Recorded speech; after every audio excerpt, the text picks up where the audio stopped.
La VIC, la COCOF et la Fédération Wallonie-Bruxelles vous informent. Comment éviter d'être contaminé par le coronavirus? Lavez-vous régulièrement les mains.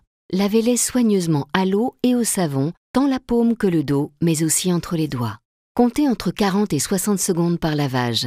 Toussez ou éternuez dans le pli de votre coude et utilisez toujours des mouchoirs en papier. Jetez-les dans une poubelle fermée. Si vous êtes malade, restez chez vous. Ne vous rendez pas au travail. Évitez autant que possible de vous toucher le visage, en particulier le nez et la bouche, avec les mains. Évitez les contacts rapprochés et évitez les poignées de main. Vous pensez être infecté par le coronavirus? Consultez votre médecin par téléphone. Ne vous rendez pas à la consultation du médecin traitant, ni aux urgences sans son indication. Prenez soin de vous, mais aussi des autres. Plus d'informations sur info-coronavirus.be ou appelez le numéro gratuit 0800 14 689.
Bien-aimés, nous sommes ravis de nous retrouver encore ce matin virtuellement. Nous vivons l'Église différemment de semaine en semaine depuis des mois. En ce dimanche 2 août, nous souhaitons la bienvenue à chacun, chacune qui nous rejoignait sur les ondes de Génération TV.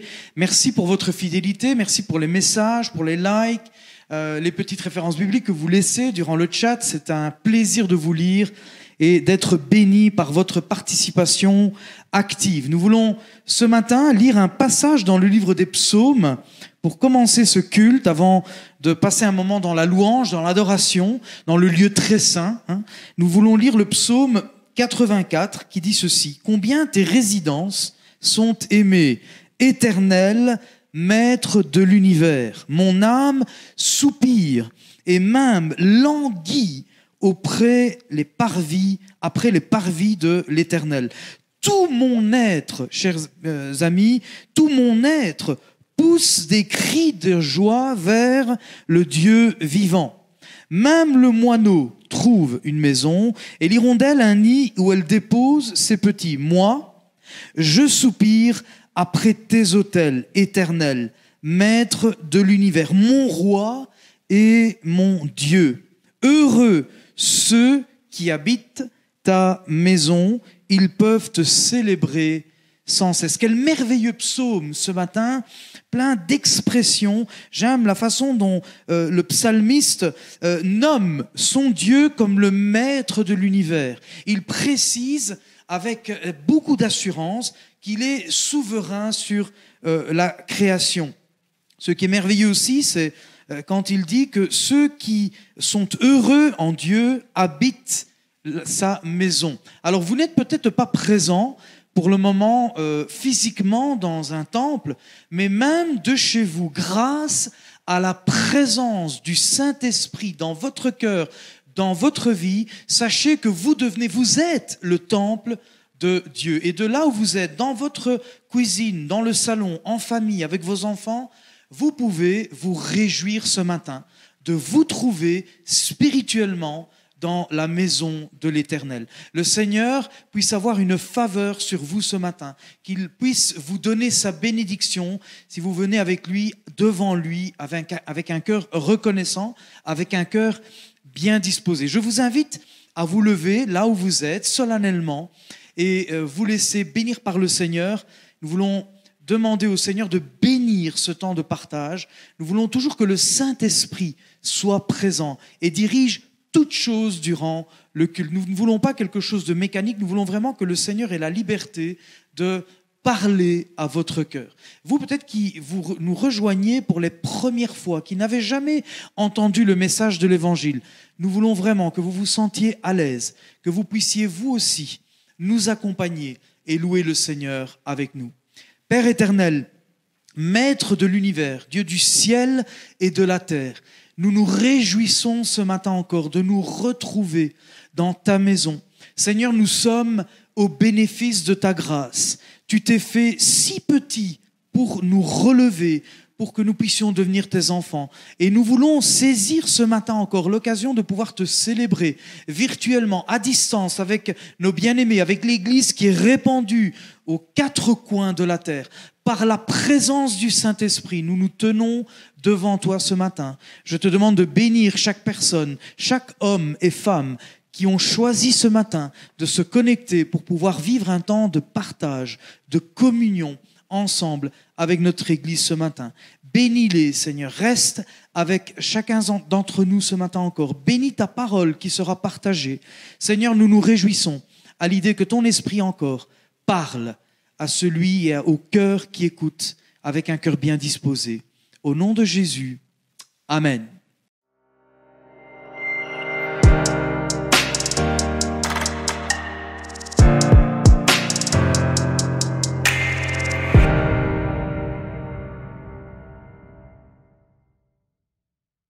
Dans le psaume, il est écrit que tu m'entoures de chants de délivrance. Et donc le chant est une délivrance. D'ailleurs, dans la Bible, il est écrit plus de 300 fois « chanter à l'Éternel ». Le Seigneur nous exhorte à chanter parce que dans le chant, il y a une puissance. Quand nous chantons pour Dieu, nous proclamons la parole de Dieu. Donc nous voulons chanter ensemble de tout notre cœur. Alléluia, Alléluia, Alléluia. Mon cœur veut chanter. Alléluia, Alléluia, Alléluia. Mon cœur veut chanter. Son amour m'éteint.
que je ne suis rien.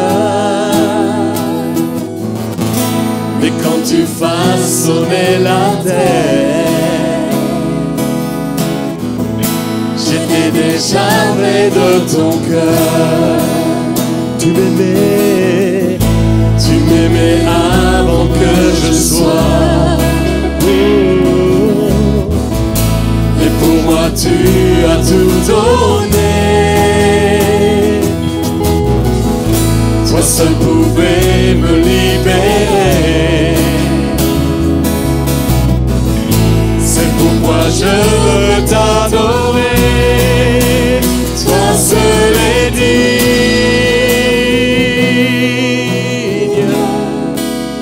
de recevoir louange et gloire pour l'éternité.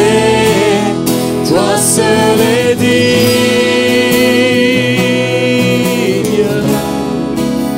de recevoir louange et gloire pour l'éternité.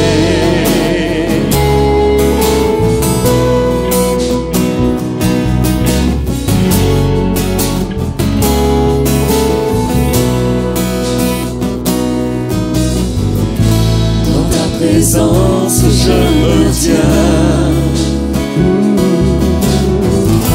car tu as ce dont j'ai besoin. La joie, la vie et le bonheur sont dans tes parmi mon sauveur. Toi seul est digne, toi seul est digne de recevoir louange et gloire pour l'éternité. Toi seul est digne, oh, toi seul est digne de recevoir louange et gloire pour l'éternité.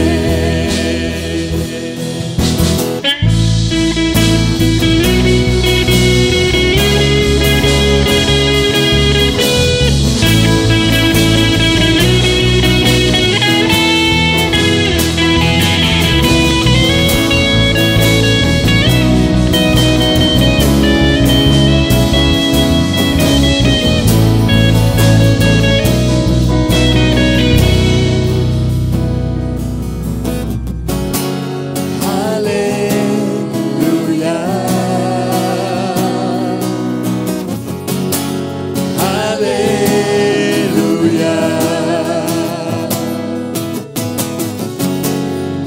Alléluia, Alléluia, Alléluia, Alléluia, Alléluia,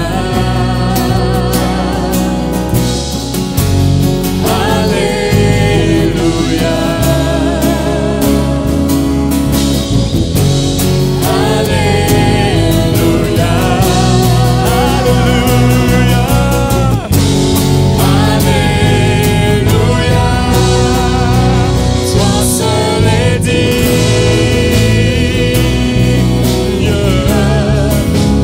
de recevoir louange et gloire pour l'éternité.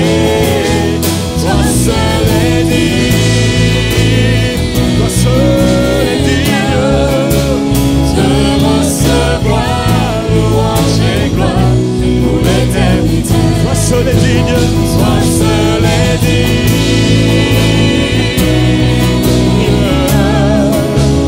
de recevoir louange et gloire pour l'éternité. Toi seul est digne, oh, toi seul est digne de recevoir louange et gloire pour l'éternité. Alléluia Seigneur, tu es digne de recevoir la louange, la gloire, l'honneur, la puissance. Tu es digne d'ouvrir le livre de la vie. Gloire à toi Seigneur Jésus. Alléluia.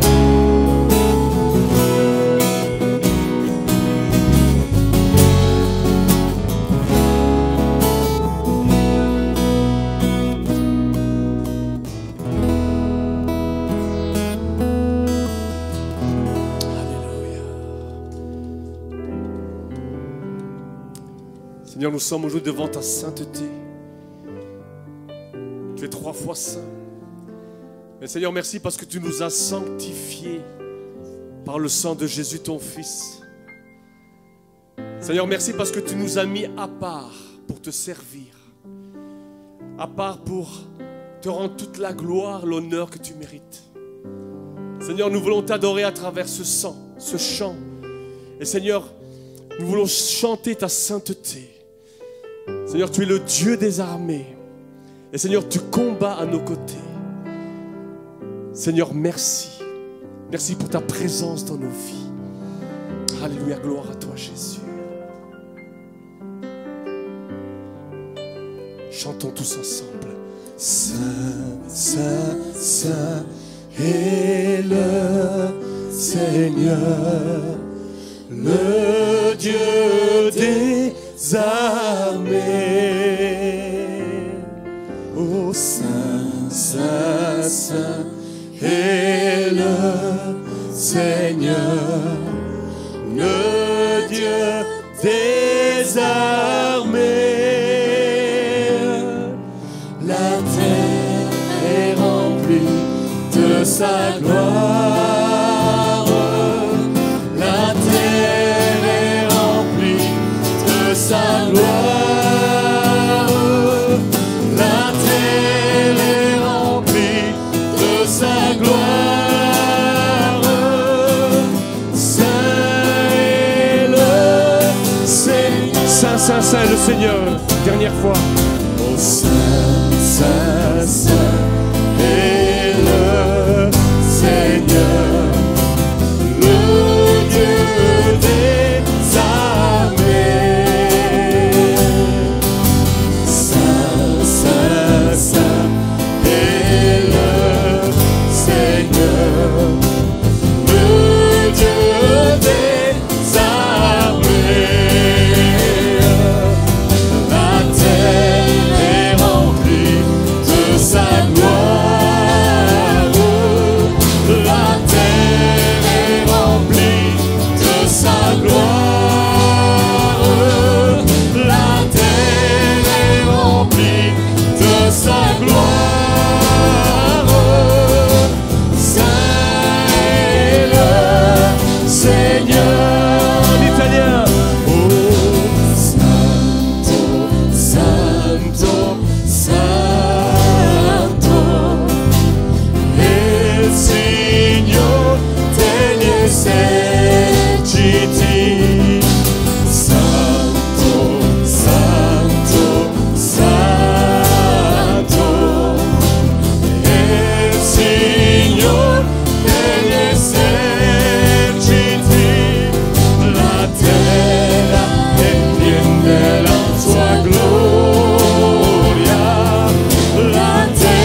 Bien-aimés, nous voulons ce matin plonger nos regards dans la parole de Dieu, dans le texte qui se trouve écrit dans l'évangile de Jésus-Christ selon saint Jean, au chapitre 17, verset 4. Une toute petite phrase que Jésus dira dans sa prière au Père. « Je t'ai glorifié sur la terre, j'ai achevé l'œuvre que tu m'as donnée à faire. » Le titre de ce message de ce matin s'intitule « Croire en Dieu » ou s'abandonner à Dieu. Il y a une énorme différence entre ces deux réalités. Le fait de croire en Dieu ou de s'abandonner à lui. Alors croire en Dieu ou en l'au-delà, c'est la conviction de beaucoup de personnes aujourd'hui. Il est très facile de rencontrer nos contemporains dans la société, de leur poser la question, de leur demander s'ils croient en Dieu ou en un Dieu ou en une entité suprême.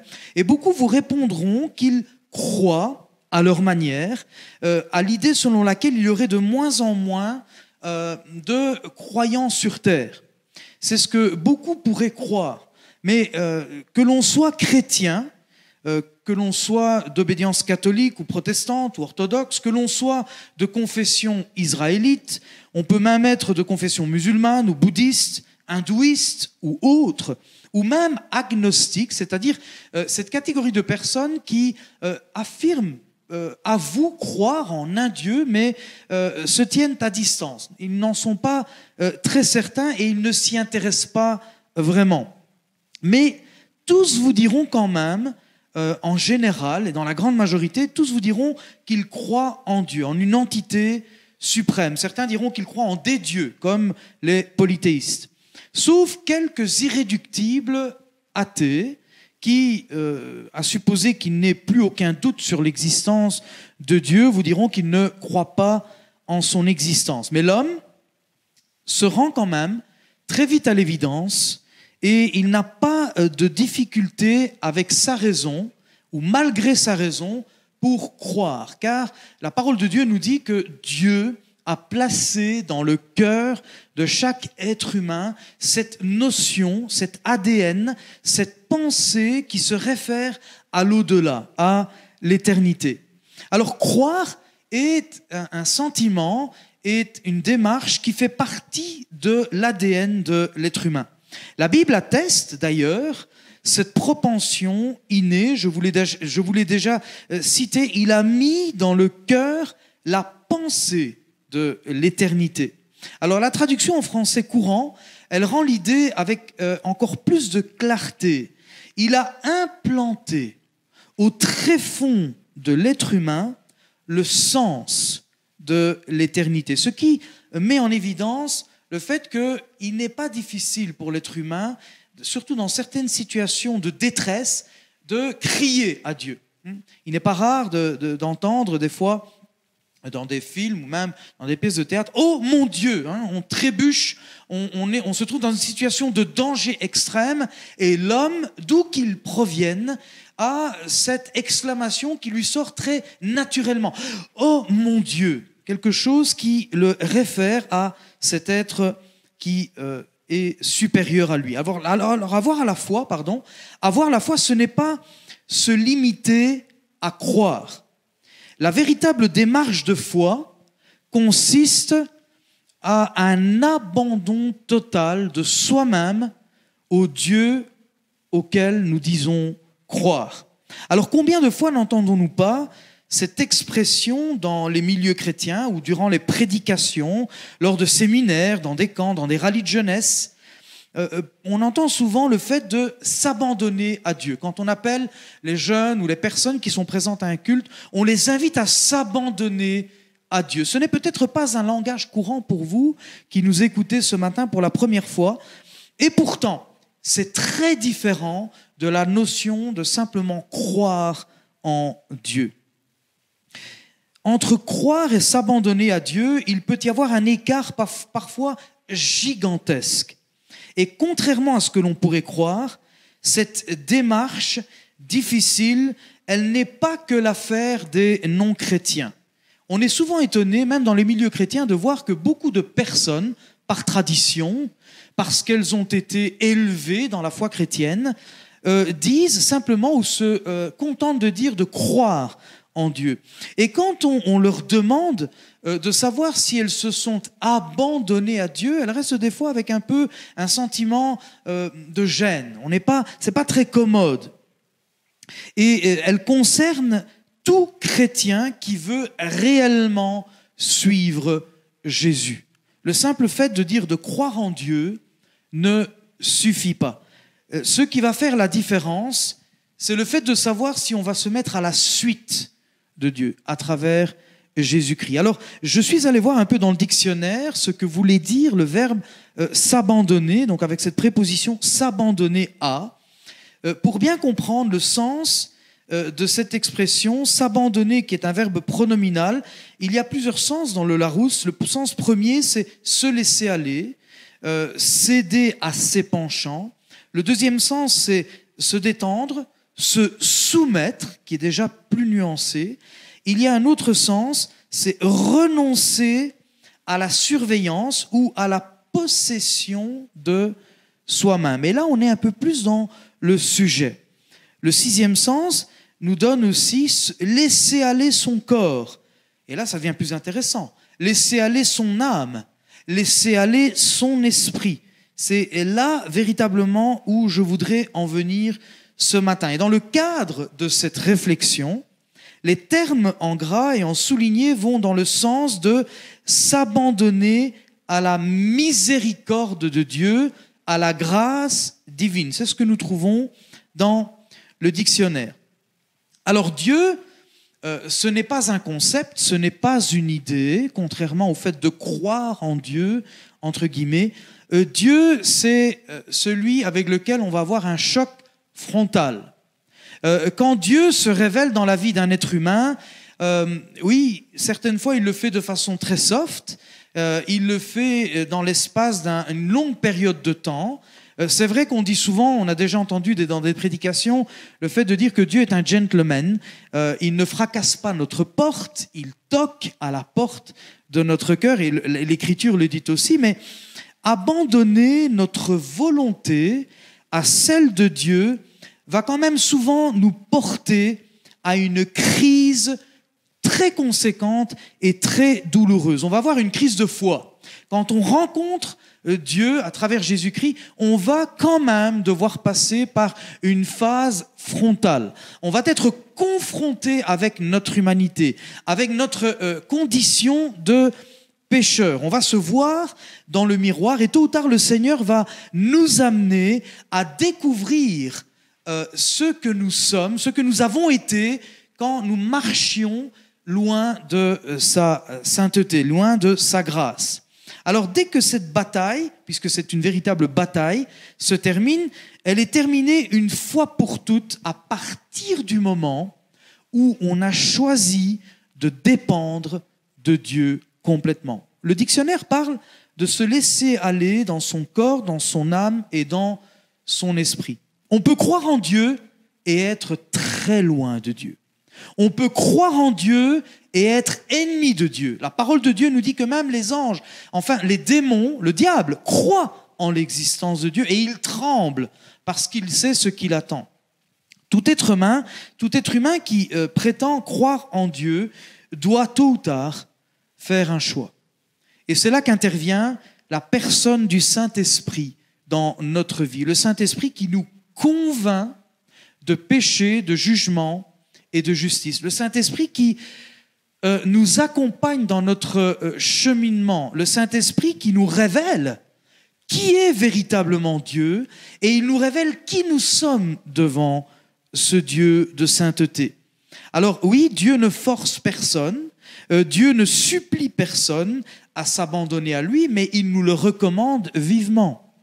Et il nous y invite, il attend patiemment que l'on se rende complètement à lui pour que nous saisissions véritablement ses œuvres et cette identité qu'il a préparée d'avance pour que nous puissions véritablement nous épanouir en lui et mettre en pratique les œuvres qu'il a préparées d'avance pour lui. Mais il nous faut avoir ce choc frontal, il nous faut nous repentir, il nous faut considérer les réalités spirituelles dans lesquelles le Seigneur veut nous amener à changer de chemin, nous abandonner complètement à lui. Pourquoi s'abandonner à Dieu ?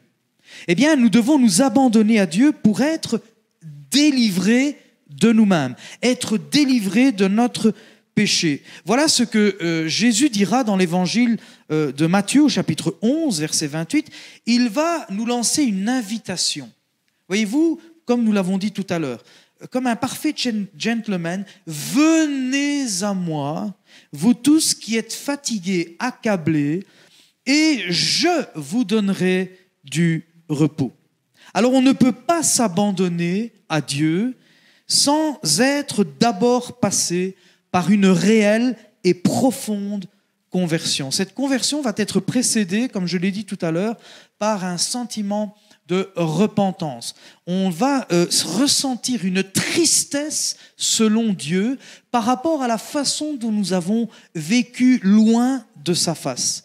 On va pleurer sur nos péchés, on va se rendre compte, on va dire « Seigneur, mais si j'avais su combien j'étais sale, combien j'étais loin de toi, si j'avais su combien j'avais causé du tort à ta sainteté, eh bien j'aurais agi différemment. » Notre volonté ne peut pas être prête à se soumettre à Dieu sans être passée par cette repentance qui doit être sincère.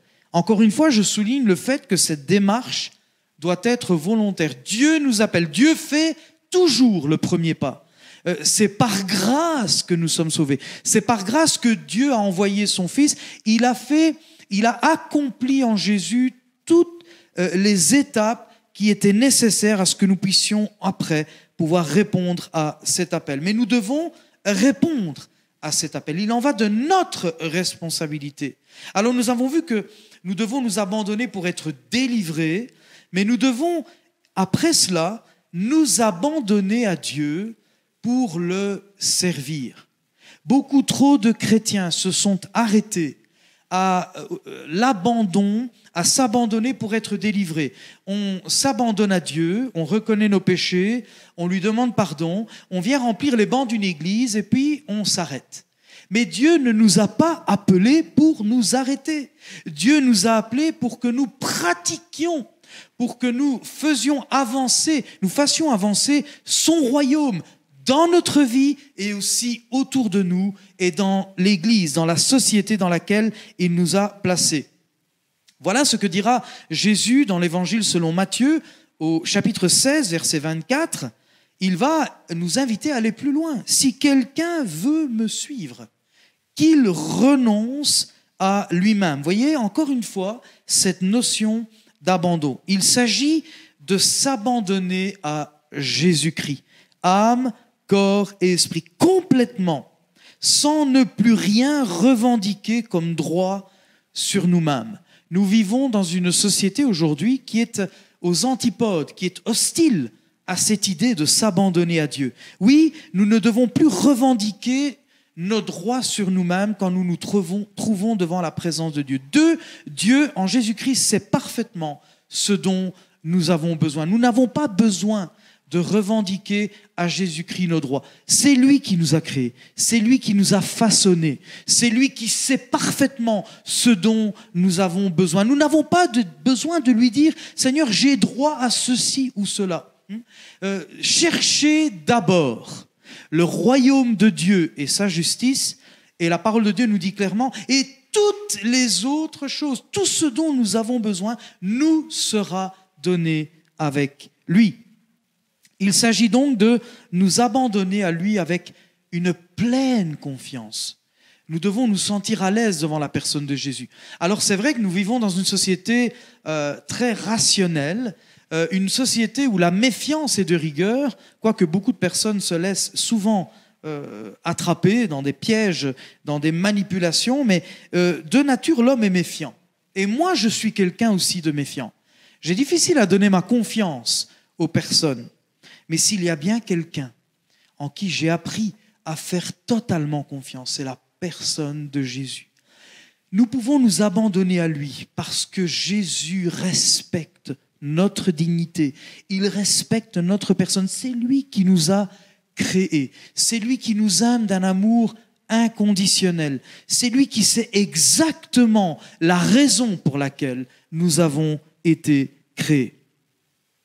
Alors, comme ses disciples, nous voulons nous abandonner et nous voulons abandonner tout notre être à sa souveraineté. Nous voulons, comme le dit un chant, « Je m'abandonne à toi, mon Seigneur et mon Roi ». Tel un maître qui a droit de citer sur l'élève. Et pas comme un maître qui maltraite son esclave. Quand nous disons de Jésus qu'il est notre maître, alors il n'est pas notre maître dans le sens maçonnique ou dans le sens d'un gourou qui ferait de nous ce qu'il veut, qui nous traiterait comme une marionnette, mais le Seigneur nous utilise pour nous faire exceller, pour mettre en avant ses qualités, ses talents qu'il a placés en nous.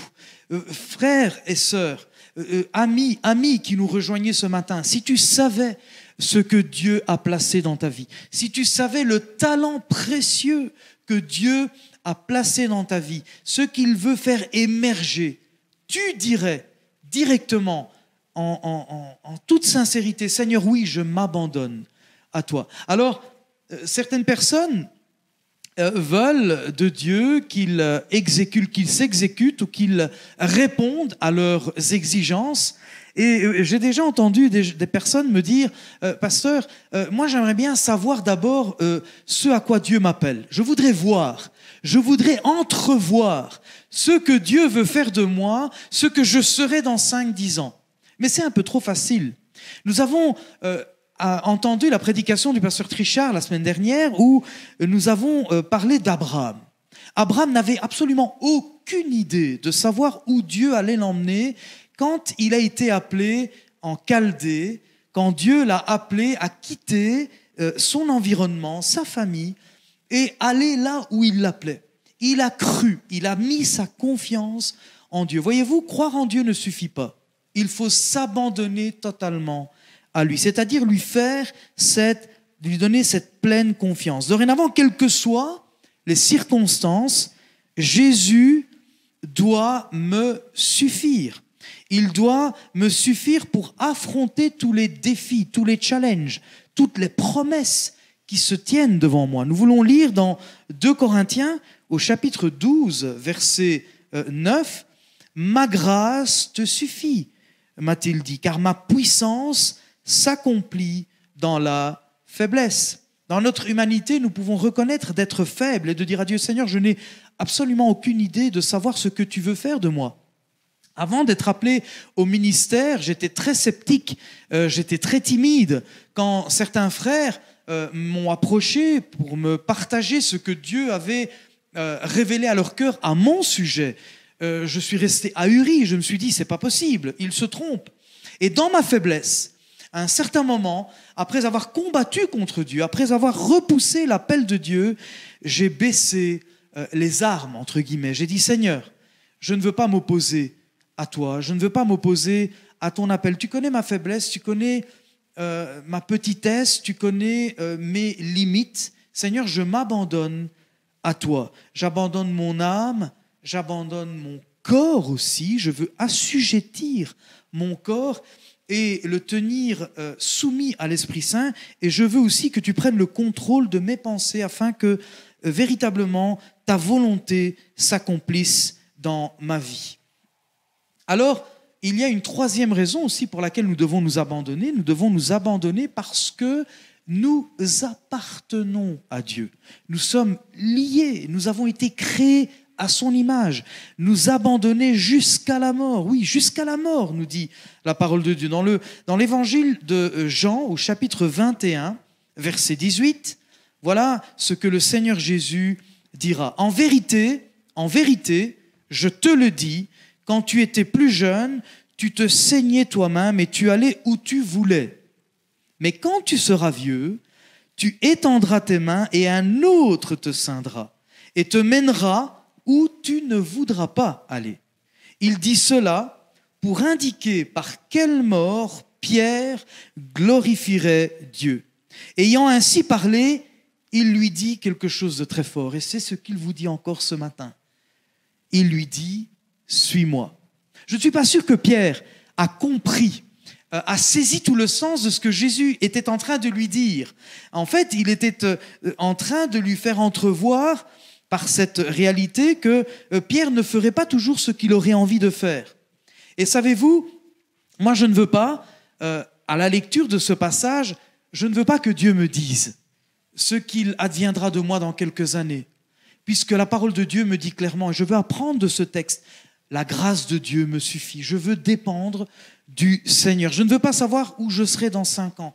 Tout ce que je veux, ce dont je veux être certain, c'est que dans 5 ans, je serai fidèle à Dieu. La fidélité à Dieu est la chose la plus importante. Et je sais, par expérience, dans le peu d'années de ministère que Dieu m'a donné, et je le sais aussi par rapport à mes frères et sœurs qui ont choisi de suivre le Seigneur, je sais que Dieu est fidèle. Il lui dit, suis-moi. Quelque chose de fort. Pierre, dans son âge avancé, allait mourir d'une mort atroce. Et ici, il dit cela pour indiquer par quelle mort Pierre glorifierait Dieu. Alors, c'est un peu difficile aujourd'hui de pouvoir dire cela à nos contemporains. Par ta mort, tu vas glorifier Dieu. Eh bien, nous pouvons aussi, par notre mort, la façon dont nous allons nous approcher de la mort, la façon dont nous allons trépasser dans l'au-delà, la façon dont nous allons nous préparer à mourir. Si le Seigneur Jésus ne revient pas avant, eh bien nous pouvons nous aussi faire ce dernier acte d'abandon. Le dernier acte d'abandon. Seigneur, je m'abandonne. J'abandonne également à toi les derniers moments de ma vie. Voyez-vous, je répète, s'abandonner à Dieu pour être délivré du péché, pour marcher en nouveauté de vie, s'abandonner à Dieu pour le servir.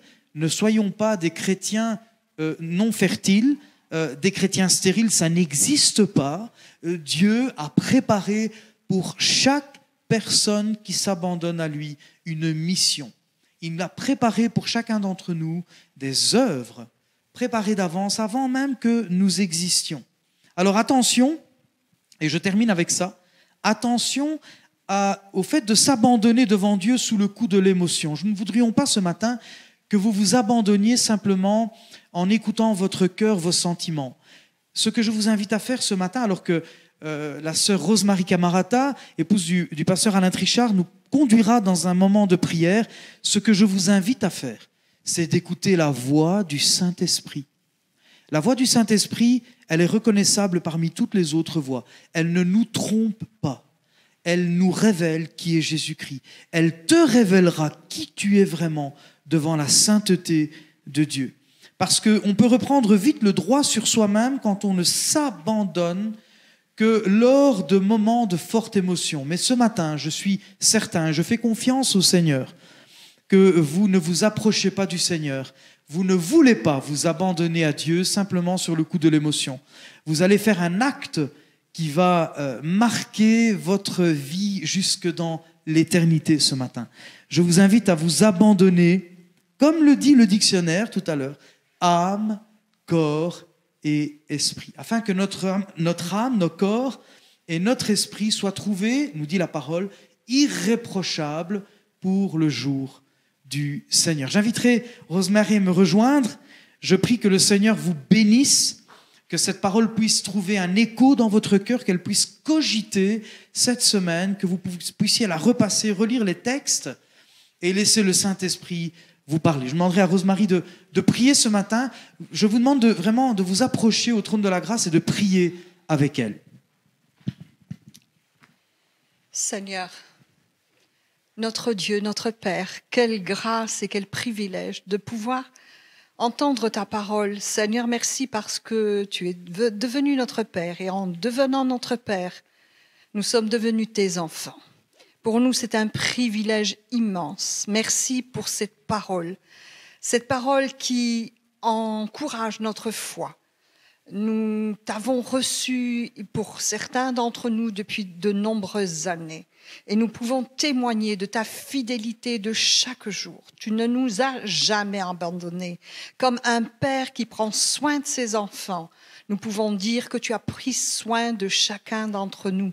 Seigneur, merci pour cette parole qui est tellement vraie, qui est tellement puissante, qui est tellement réelle. Seigneur, cette parole, nous l'avons vécue et nous savons que jusqu'à notre dernier souffle, tu seras fidèle. Merci parce que ce matin, nous pouvons nous approcher du trône de la grâce en sachant que tu as pardonné tous nos péchés. Et c'est avec une liberté d'enfant de Dieu que nous pouvons courir dans tes bras pour être bénis encore et encore. Seigneur, notre joie, c'est de te connaître et je souhaite, Seigneur, que ce matin, ceux qui nous écoutent, ceux qui peut-être pour les premières fois découvrent ce message de l'Évangile, puissent être touchés dans leur cœur, non seulement, Seigneur, touchés, mais vraiment se repentir, comme notre frère pasteur nous l'a dit, nous l'a répété, nous l'a rappelé, Seigneur. Se repentir, oui, mais vraiment te recevoir comme le Sauveur, comme celui qui nous sauve, mais qui nous sauve de tout. Seigneur, merci parce que rien ne t'est impossible. Seigneur, dans quelque situation qu'il soit, tu es le Sauveur. Merci, parce que ta grâce est avec chacun d'entre nous. Nous voulons te prier en ce matin pour nos frères, nos sœurs ou nos amis qui auraient peut-être besoin de ta grâce, d'une grâce particulière, d'un attouchement de ta part particulier, pour des maladies peut-être.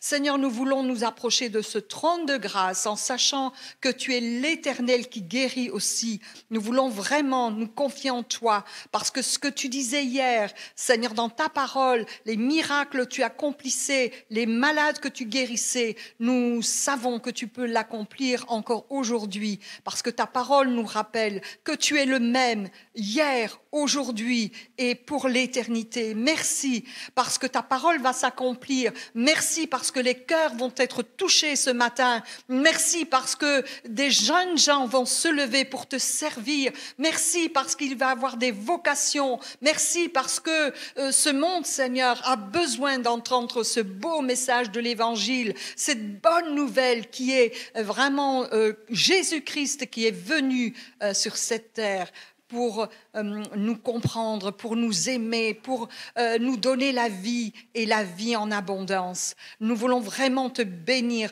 te prier pour cette assemblée afin que tu bénisses, tu encourages, tu sauves, Seigneur. Et nous voulons nous réjouir ensemble parce que tu n'as pas fini d'agir, tu n'as pas fini de faire des miracles au milieu de nous parce que tu es vivant. Et nous voulons vraiment te rendre grâce dans le nom précieux de Jésus, notre Sauveur. Amen.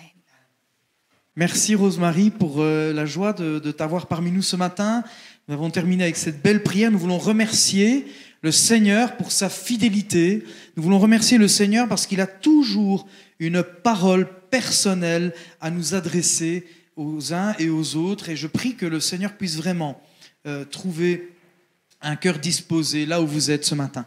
Alors je vous invite à nous rejoindre la semaine prochaine, encore une fois, via les ondes de Génération TV, via la plateforme YouTube. Nous vous remercions de votre participation active. Merci pour les messages que vous voulez bien nous laisser, les messages d'encouragement. Nous voulons remercier encore, et je profite encore une fois, je ne le dirai jamais assez, à la technique pour tout le temps qu'ils mettent à votre disposition, à notre disposition, pour que le culte soit constamment transmis jusqu'à nouvel ordre. Nous suivons les nouvelles. Nous vous tiendrons informés le jour où nous allons reprendre les cultes.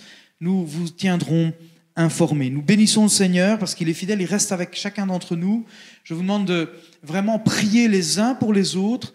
Il est bon, durant ces temps de vacances, même si beaucoup de personnes sont parties, mais celles et ceux qui sont restés, vous pouvez vous téléphoner les uns et les autres, peut-être en profiter pour téléphoner à nos personnes âgées, une petite prise de nouvelles, un petit chant, un petit message d'encouragement, une prière au téléphone, ça fait tellement plaisir. Et je vous invite à le faire avec moi et avec les autres.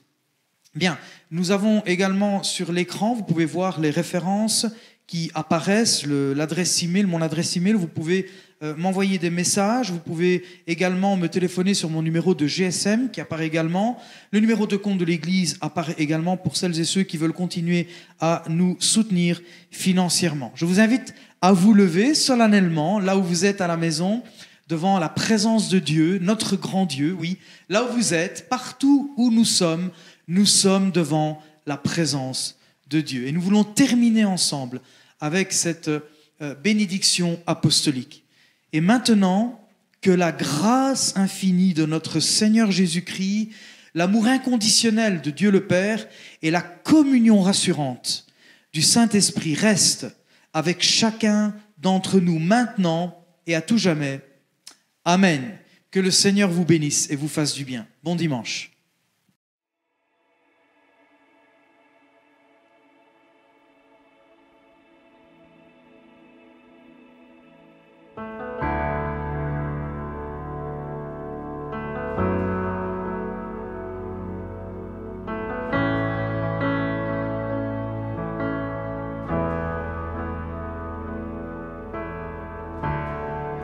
Oh, quelle paix dans ce moment, dans le calme de ta présence, quand le bruit faiblit et tu parles à mon âme. Tu as toute mon attention, fais-moi entendre ta voix. Je ne veux rien manquer, Seigneur, mon cœur désire plus de toi, mon cœur recherche ta face, alors je cède à toi. Et tout ton moi est ému par ton amour, captivé par qui tu es. Conduis-moi à te connaître plus encore. Je veux m'approcher de toi, laisser mes peurs derrière moi. Seigneur, viens toucher ma vie à nouveau. Oh, oh, oh, oh, oh, oh, oh, oh. Comme le soleil à l'aurore, comme la brise dans la nuit, ta paix me restaure, tu me donnes la vie. Il n'y a aucune hésitation dans ton amour, ton affection, rien n'est comparable. Seigneur, mon cœur désire plus de toi, mon cœur recherche ta face, alors je cède à toi. Et tout ton moi est ému par ton amour, captivé par qui tu es. Conduis-moi à te connaître plus encore. Je veux m'approcher de toi, laisser mes peurs derrière moi. Seigneur, viens toucher ma vie à nouveau. Oh, oh, oh, oh, oh,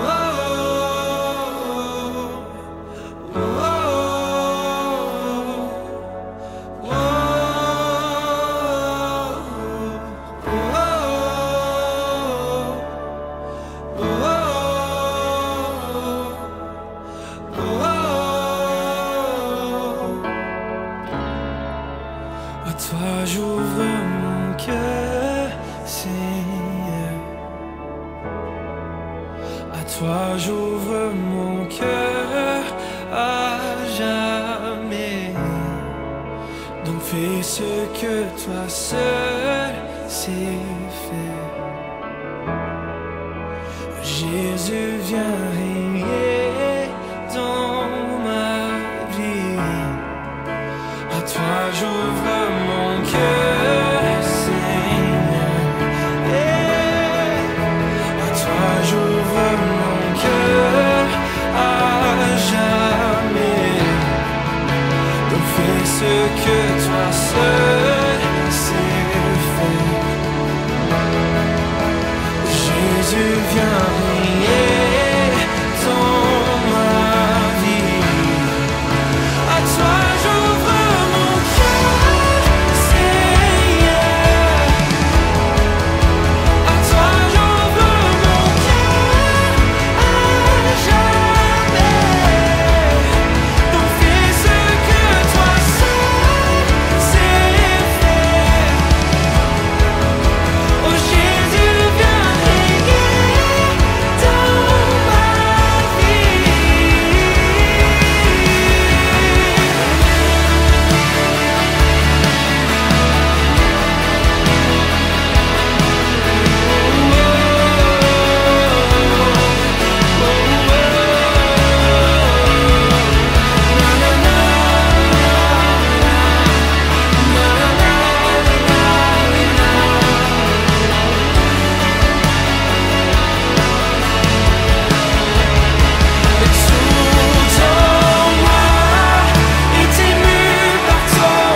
te connaître plus encore. Je veux m'approcher de toi, laisser mes peurs derrière moi. Seigneur, viens toucher ma vie à nouveau.